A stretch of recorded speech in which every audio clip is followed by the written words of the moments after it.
Welcome to the Deep Dive. We dig into fascinating stories to find, the deeper meanings. Today, we're plunging into a really extraordinary story from Pakistan. It's drawn from these compelling excerpts of Fatima's otherworldly embrace. And our mission really is to explore this true account, though it's got fantastical elements woven in about one woman's journey. It starts with curiosity, but leads to this unimaginable connection with, an unseen world, and ultimately a very isolating one. So our story kicks off with Fatima. She's an art student in Islamabad. And she wasn't just good at painting landscapes, beautiful stuff apparently. She also had this deep, almost obsessive fascination with both nature and the supernatural. Her escape, it seems, was this dream world, fueled by reading novels and digests, this collections of stories, all about jinn and fairies. Now just quickly, jinn, sometimes genies in other cultures, they're seen in Islamic lore as these intelligent beings made of smokeless fire. Right. They exist in a parallel dimension. Crucially, they have free will. So interaction with humans is, possible according to these beliefs. And Fatima was really drawn to their powers, their supernatural abilities. She had this intense desire to actually befriend one, maybe even explore their hidden world. Yeah. What's really striking is how it went beyond just casual interest. It became a real yearning for her. She'd apparently asked friends, how do you connect with them? And even though they tried to warn her, saying, look, this could be dangerous, her fascination just grew stronger. Mm-hmm. It kind of highlights that universal human pull towards the unknown, the forbidden, doesn't it? Absolutely. And it got stronger when she started reading these tales about Prophet Suleiman. He's a revered prophet in Islamic tradition, known for being able to talk to and command jinn. Yeah, the stories say they were subservient to him, fetched treasures. Right, and could even be imprisoned if they disobeyed. And for Fatima, these weren't just myths. They sparked this, personal ambition. She started dreaming of having her own jinn friend, one who could grant wishes, give her aerial tours. Put the world at her feet, basically. Exactly. And then on moonlit nights, she'd look at the sky and she felt like unseen presences were watching her. Which only reinforced that secret longing, that desire to cross over. Yeah. So Fatima's room, it sounds like it was a reflection of her mind, filled with these mysterious drawings, dreamlike images. Then one day, her close friend Alia reveals something huge. A family secret. Yeah, a real bombshell. Yeah. Aliyah says her grandmother regularly talked with jinn, had jinn friends even, who shared secrets with her. Wow, for Fatima, that must have been confirmation. Everything she'd been longing for. Totally. It shifted her from just being curious to being on this intense quest, almost desperate. Aliyah explained, her grandmother did specific prayers alone at certain times, and then the jinn would appear. Okay. And this just set off a storm of questions in Fatima's head. She became restless, needing every single detail about this ritual. The source really stresses how this pushed her over the edge from fascination to active pursuit. And the next day, Aliyah shares the whole ritual, but only after making Fatima solemnly promise she wouldn't try it herself. Right, a crucial promise. The prep was meticulous. Bathing, clean clothes, perfume. The setting mattered too, didn't it? Absolutely. A completely dark room, Quranic verses on the walls, an old carpet in the middle. At the core of it. Reciting Surah al-Jinn, that's a specific chapter in the Quran about the jinn themselves. Okay. Reciting it with intense devotion. And the timing was specific to certain days, certain times, especially when the moon was full and clear. So Surah al-Jinn, it directly addresses the jinn, their nature, their beliefs. Makes sense why that would be used. Exactly. It's considered potent for this kind of thing. Aliyah described this chilling feeling in the room when her grandmother finished reciting, then a faint scent, and then this vague but clear shadow would appear, the jinn, and her grandmother would talk to it loudly. Wow. The sensory details there, they make it feel very real, don't they? They do. And Fatima, hearing all this, she was completely captivated, spellbound. Her heart must have been pounding. Just one thought, right? Could I do this? Exactly. Could she summon them? Uncover secrets? Her restlessness wasn't just curiosity now. It was this burning quest. It set her path. So Fatima plans to do the ritual straight away, but life gets in the way, right? Yeah, fate intervenes. Her aunt shows up that same day to finalize her engagement, so plans postponed. But she doesn't forget. After the engagement, late one night, everyone's asleep. She finally gets her chance, does the whole preparation. Aww. Bathes, new clothes, strong perfume, darkens the room completely, and then she starts reciting Surah al-Jinn for hours, apparently, with just intense focus. And initially, Nothing. Nothing. Total anticlimax. She starts sinking into disappointment, thinking, okay, it's just stories, just my imagination. But then, just as she turns to go to bed, this cold, powerful presence grips her hand. Whoa. Her breath catches. The ordinary room just kind of dissolves. And there it is, this mysterious being, emitting this strange, otherworldly scent. Yeah, the description is vivid. Large, burning red eyes.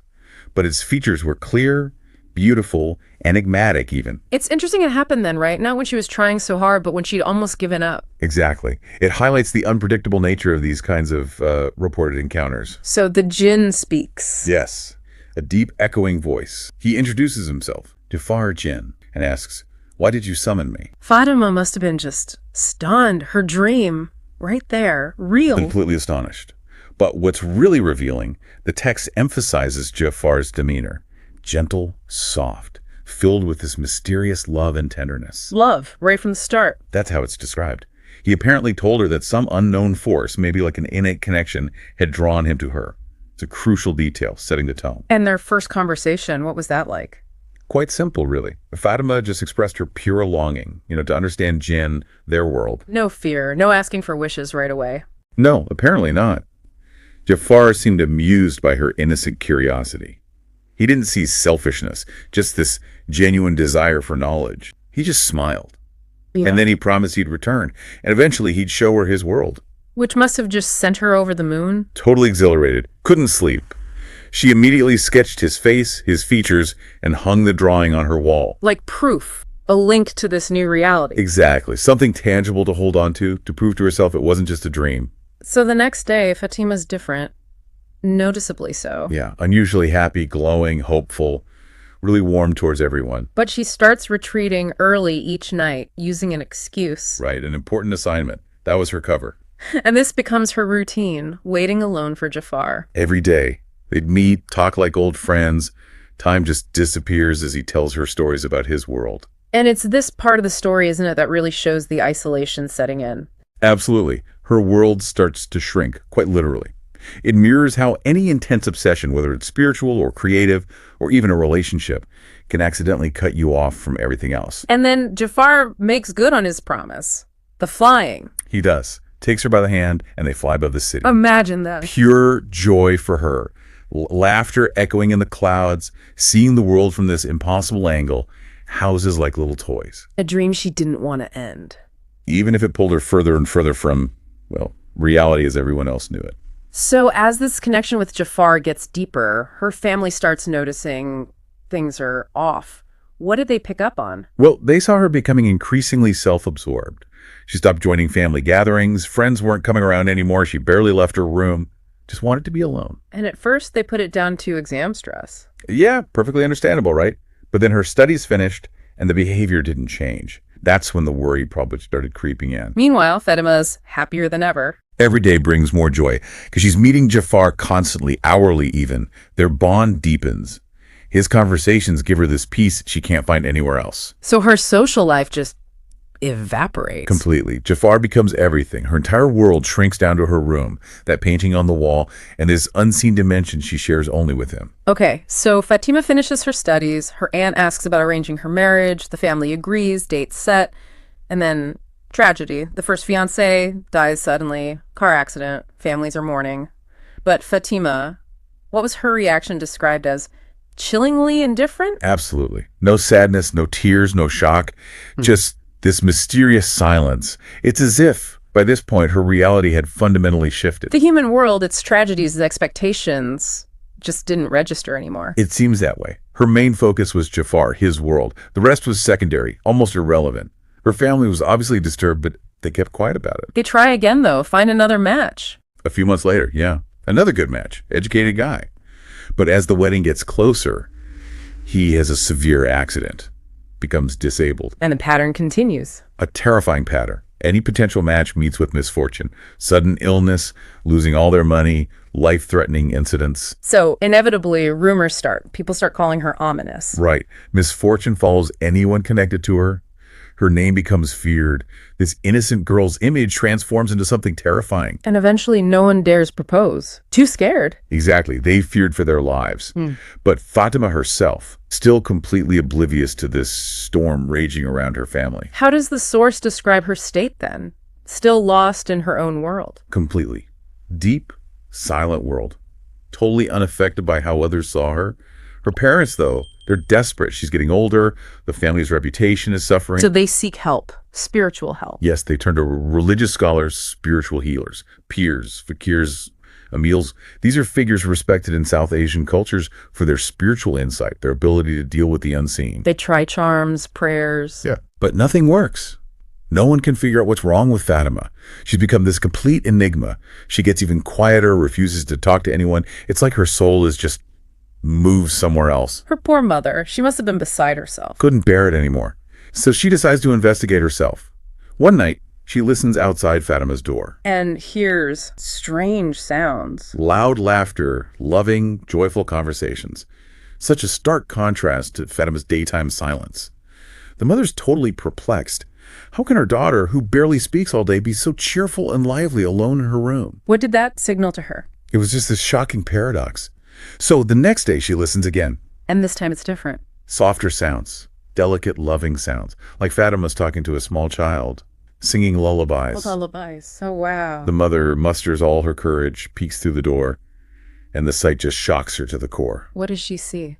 Fatima is alone, smiling, talking, cooing to an unseen presence, as if she were mad. That must have been the moment, the heartbreaking realization. Exactly. Her daughter was trapped in this deep, invisible problem, maybe even in another world entirely. The mother just breaks down. The source really emphasizes that despair, seeing someone you love lost like that. Utterly overwhelmed, the parents decide they need higher authority, a senior religious scholar and imam. But Fatima refuses point blank to go, locks herself in her room, just completely resistant to being pulled back. So the parents go alone, explain everything. Yes. The imam listens, agrees to visit their home. And the moment he steps inside the house, he feels it. This strange, unseen burden hanging in the air. He goes to her room. Stands outside quietly first, reciting verses. Then he goes in. And the scene. Astounding, according to the text. Fatima is there, lovingly talking to a jinn. And around her, clinging to her like a mother, are 3 tiny jinn children. 3 children, yes. And as the imam recites stronger verses, he gets this deeper vision. He sees the whole progression. How it started. How her innocent curiosity led to the summoning. How the solitude, the attention from the jinn gradually trapped her. How friendship slowly morphed into deep love, these unbreakable, unseen bonds. It showed the complete shift of her existence. So the imam confirms their worst fears. Heartbreakingly, yes, he tells the parents. Fatima has, in effect, married a jinn. She has 3 children with him. Her room is now permanently linked to their world. It all started from that innocent summoning and just spiraled. Exactly. Her gradual, complete immersion into his realm became her entire reality. The parents must have begged him, is there a way back? A cure? Devastated, yes. But the imam's answer, it's crushing. He says Fatima can only return if she genuinely wants to. Forcing her would be fatal. Fatal. That's the warning. He suggests maybe if they could convince her to seek liberation herself, there might be a chance.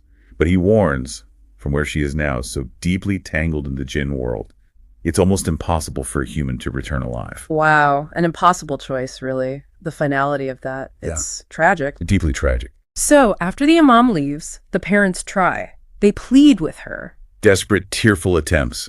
Try to make her come to her senses, but she just ignores them.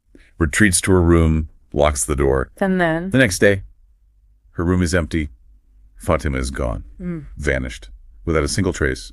No clues left behind. Gone. Gone. Wow. What's fascinating here is how a simple wish, an innocent curiosity, can spiral into such an extraordinary and heartbreaking transformation. It really is. This deep dive into Fatima's story leaves us with some profound questions, doesn't it? About reality, the power of obsession, that thin veil between our world and whatever lies beyond. It's such a powerful story about how intense belief combined with isolation can just completely redefine someone's reality. Makes you question the whole concept of normalcy, really, especially when faced with extreme spiritual immersion like this. It certainly does. So I guess this raises an important question for all of us. In a world that feels full of unseen possibilities and maybe unchecked desires, What happens when that longing for something extraordinary, something other, takes over our grip on the familiar? How much of our reality is actually our own? And what might we accidentally invite into our lives when we look for something so far outside the conventional?